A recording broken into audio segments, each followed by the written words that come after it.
Assalamu alaikum guys, my name is Muhammad Jumma and today my topic is what is momentum. So I will tell you the quantity of motion contained in a body is called momentum. That means कि किसी भी object के अंदर कितनी quantity of motion मौजूद है तो उसको हम क्या कहते हैं, मोमेंटम कहते हैं।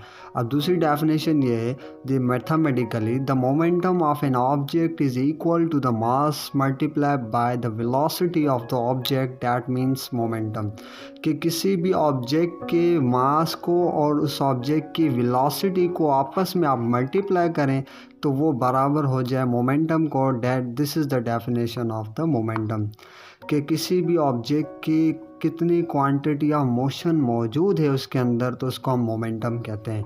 अब आता है कि मोमेंटम को फाइंड कैसे करें, उसका फार्मूला क्या होता है। तो उसका फार्मूला होता है P is equal to mass into velocity and P means momentum and M means mass and V means velocity. तो मोमेंटम का आपको कोई भी कह दे कि फार्मूला क्या होता है तो P is equal to mass and M into V. ठीक है, तो अब हम बात करते हैं कि ऐसा यूनिट क्या होता है मोमेंटम का। तो ऐसा यूनिट जो होता है मोमेंटम का वो क्या होता है। अब मोमेंटम का फार्मूला क्या है, P is equal to M into V. अब M मीन्स मास, तो मास का ऐसा यूनिट होता है किलोग्राम और वेलोसिटी का यूनिट होता है मीटर पर सेकंड। तो किलोग्राम मीटर पर सेकंड सेम।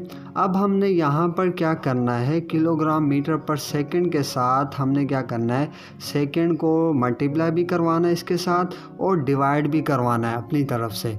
तो जब हम सेकंड को मल्टीप्लाई करवाएंगे मास के साथ और सेकंड को डिवाइड करवाएंगे सेकंड के साथ तो क्या होगा, देखें किलोग्राम मीटर पर सेकंड। अब ये सेकंड मैंने यहाँ पर ही रखा सेम। अब ये जो नीचे वाला सेकंड है इसको हमने इस नीचे वाले सेकंड के साथ मल्टीप्लाई कर दिया तो ये क्या हो गया, सेकंड स्क्वायर हो गया। तो किलोग्राम मीटर पर सेकंड स्क्वायर और ये वाला जो सेकंड है वो यहाँ पर आ गया। तो किलोग्राम मीटर पर सेकंड स्क्वायर इंटू सेकंड। अब किलोग्राम मीटर पर सेकंड स्क्वायर जो होता है वो इक्वल होता है 1 न्यूटन के। तो मैं 1 न्यूटन लिख सकता हूँ।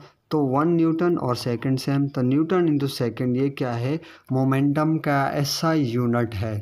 अब हम बात करते हैं कि क्वांटिटी, मोमेंटम कौन सी क्वांटिटी होती है। तो मोमेंटम जो होती है वो वेक्टर क्वांटिटी होती है। उसके बाद दूसरी चीज़ ये होती है कि मोमेंटम जो होता है वो डिपेंड किस पर करता है। तो मोमेंटम जो है डिपेंड करता है 2 चीज़ों पर।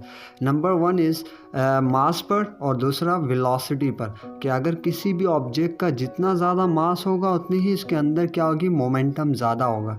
और अगर किसी भी ऑब्जेक्ट की जितनी ज़्यादा वेलोसिटी होगी उतना इसके अंदर क्या होगा, मोमेंटम होगा। That's all.